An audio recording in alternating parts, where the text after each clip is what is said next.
What's up guys, welcome back to Destiny Updates. MMORPG just did an interview with Eric Osborne, or Urk from Bungie. There's a lot of stuff in there we already knew, but there's also a number of interesting, exciting things as well, so we're just gonna kind of skim through this. I'm not gonna read off everything as it is rather long, I'm just gonna kind of summarize each point. First up, MMORPG mentions the huge open world Destiny will have, and asks about the importance of allowing players to change things over time in the sandbox, like impacting the world in some way. Urk basically answers that with Destiny, they want to deliver everything that players expect from action games, and so some of those elements have to be rooted in a familiar foundation. I think what he means by that is because they're trying to attract the average FPS, action game player, certain things about Destiny have to fit that bill and can't be changed too much.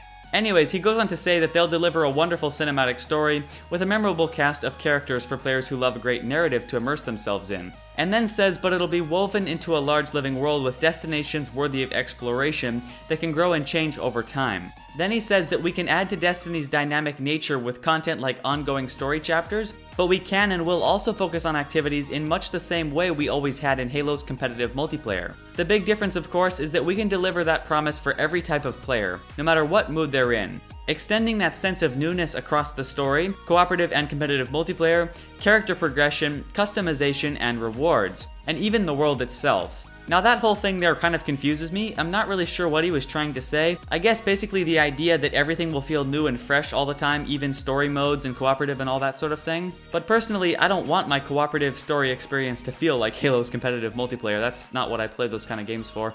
But I don't think that's what he was saying. I think I'm just not understanding this right, or maybe he didn't word it very well. I don't know. Anyways, on to the next question. MMORPG asks about the beautiful landscape of old Russia, and if there are aspects of the game that will allow you to just explore the world without having to battle all the time. Urk talks about how in the behind closed doors demo at E3, they went off the main path and just sort of turned around, showing this beautiful vista and this whole explorable area down below. And then he says the reason they did that is because first, they wanted to show more of the details of their graphics technology. Water with real-time reflections on the surface, caustics and deformation, blades of grass that will blow in the wind and bend beneath the player's footfalls, player gear, customization, and cloth simulation to name a few.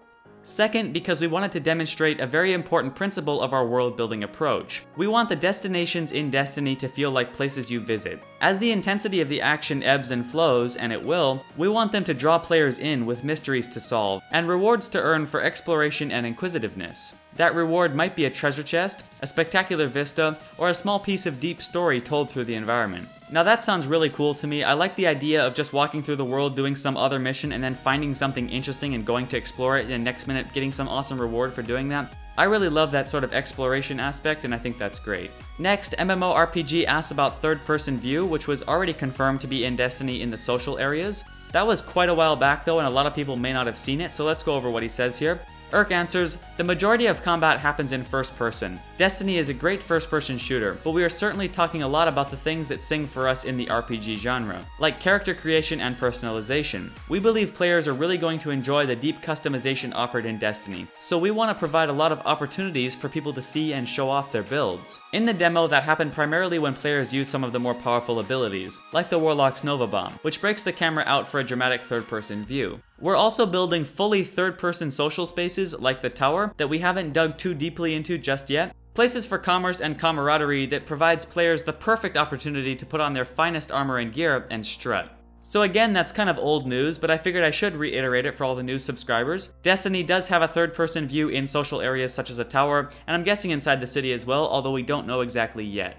Next, MMORPG asks about the story arc and how it will progress over time. Urk answers, our writing team, led by Joseph Staten, has been working on the story arcs for Destiny for years. The luxury of time gives us an unprecedented opportunity to build and plan for the future. That said, game writing demands a level of flexibility that most other creative mediums don't. Destiny is a sweeping, cinematic story with a phenomenal beginning, middle, and end. But as you mentioned, the most incredible thing about interactive entertainment, we believe, is that players can construct their own story moments. We're not speaking about choose-your-own-adventure style storytelling, but rather the sandbox and social aspects of the game. We're going to build big, beautiful worlds. We're going to fill it with great stories that take players on sweeping adventures filled with great action moments. But we're also going to fill it with your friends. We never want to lose sight of the fact that the players are our most important actors. In a lot of ways, once we invite them into the world, it becomes as much theirs as ours. course. On to the next one. MMORPG asks about loot and how it factors into Destiny. Now, I'm not going to read off the first part of Urk's answer, as it mostly just talks about the Galahorn, which is that exotic rocket launcher from the gameplay demo. But then he says, like all our weapons, armor, and gear, it can also be customized for combat. Just about all of your gear in Destiny can be personalized, tweaked, or upgraded in some way.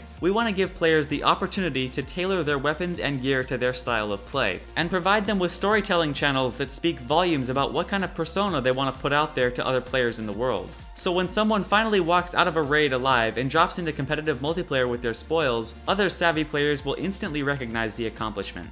And then the next question directly relates to this. They ask if every weapon can be leveled up and has its own skill tree, or if that system is only reserved for rarer weapons. Urk answers, every weapon, piece of armor, and other pieces of gear can be upgraded via a skill tree. The more advanced and rare items will often feature more elaborate and unique trees, while basic, lower level items might be more straightforward. We'll have a lot more to say about these systems as we get closer to launch. We're at pre-alpha. We play every day and we're iterating and tweaking every aspect of our loot system to make certain it's satisfying for new players and seasoned vets years on. So that's actually something I've been wondering for a while. That's pretty big news. Every single weapon, piece of armor, and gear will be upgradable via a skill tree. I think that's pretty impressive and I'm definitely excited for that. On to the next question. MMORPG mentions space magic and asks how many different types players can choose from, if they're class specific, and if they level up alongside weapons. Urk answers, the super abilities we showed off at the E3 demo are class specific, and they can be upgraded. We're not slapping a hard and fast number on skills, abilities, and weapons today, but we are definitely looking to provide players with a wealth of valuable choices, both aesthetic and combat affecting, that will allow them to build unique characters with abilities tailored to their preferred combat roles.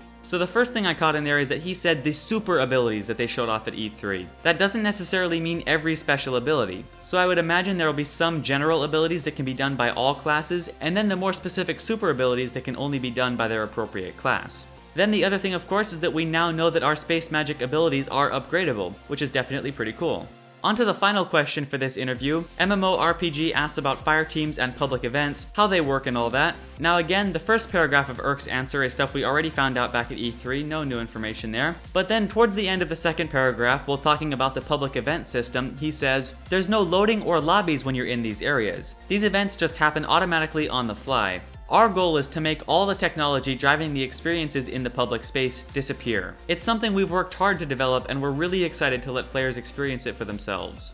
Now, we've already seen the impressiveness of this system in the gameplay demo. The fire team simply walks into that area and boom, the public event starts, and the players just simply ride on in. No loading, no nothing, there wasn't even any spawning. The players simply cruised in from around the corner as if they were just going by and there was never any matchmaking involved. Definitely really cool, and I can't wait to experience that. Anyways, that's it for this interview. There was definitely a few worthwhile things in there, so I hope you enjoyed. If you want to read the full thing for yourself, you can of course find a link in the description below as usual. But that's it for this video. Thank you very much for watching. I hope you enjoyed. Be sure to subscribe to stay up to date on all of the latest Destiny news, and I'll see you in the next update.